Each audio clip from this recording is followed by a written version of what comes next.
Welcome to this video tutorial on how to assign a resource. So as with all of our video tutorials, we're now going to jump across to Reds and have a look how we actually go about managing and assigning our resources. Alright, so we're in our Reds account now. We're at the dashboard. What we're going to do first off is we're going to head over on our left-hand menu options down into the resource panel.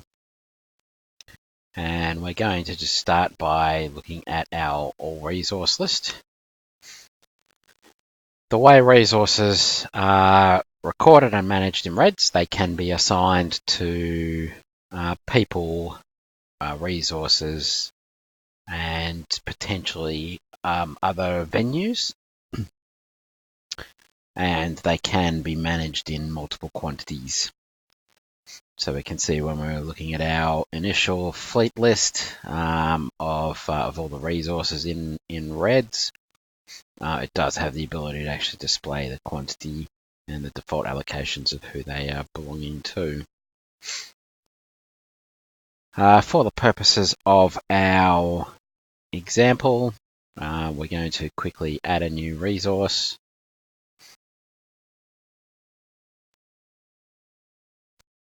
And through the magic of the video editing, we have got our new resource in the system now, and you can actually view the video tutorial of how to add resource to actually watch that process. So we're going to search for our test resource. As with all parts of Reds, it will then search through the locations that we're actually filtering on. So our test resource here is a kit. We're going to just click on that to open that up. So this one here has been entered as multiple items. So we're recording it as having 5 items available. To then assign that, for the first time to assign a resource, we're going to go up to the top here to Tools and to Assign Resource. This will then bring up the list of all the allocations of the resource held in Reds. So we're going to just go top right here and click to add a new allocation. And you can see we then have the option to either assign it to a person, a resource, or a venue. For this one, we're going to assign it to a person. So you can then start typing in your person's name.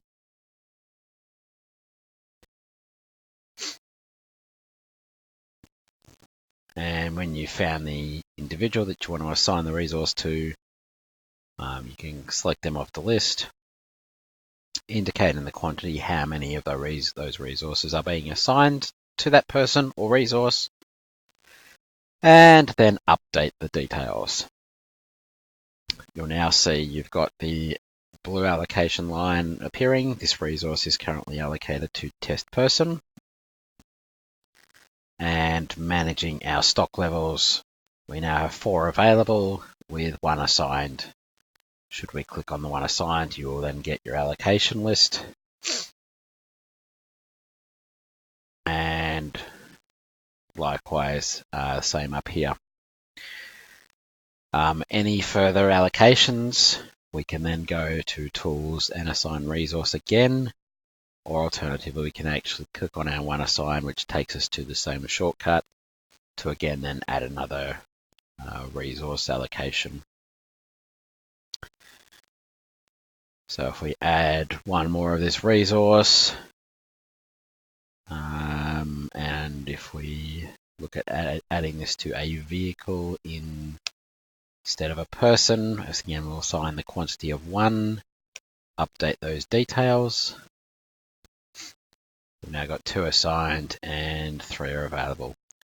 We can see once we get that second multiple items, we now just indicate we've got X many number assigned to other people and resources, rather than the first one where we did have a name. So likewise, again, when we click on that, it will take us to that resource allocation page.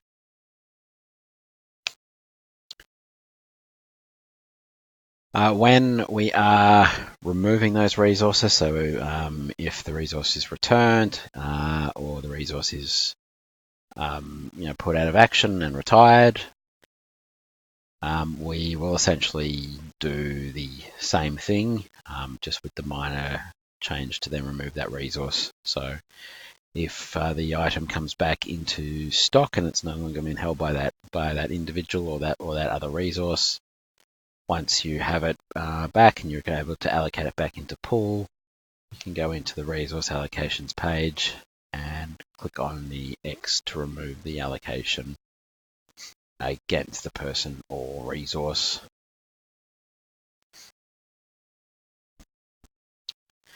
Alright, so that is what we do for allocating resources. The process is the same if it is only a singular. So if it is an item that does not have multiple quantities of the resource, you would still do the same process in terms of going into the assign resource to assign that. The only difference in that process is when you got into this assign resource page, the quantity option will not appear. It will simply have your people, resource, and venue options, as obviously the default will be only one resource to assign. Alright, that's it for this one. Thank you again for watching.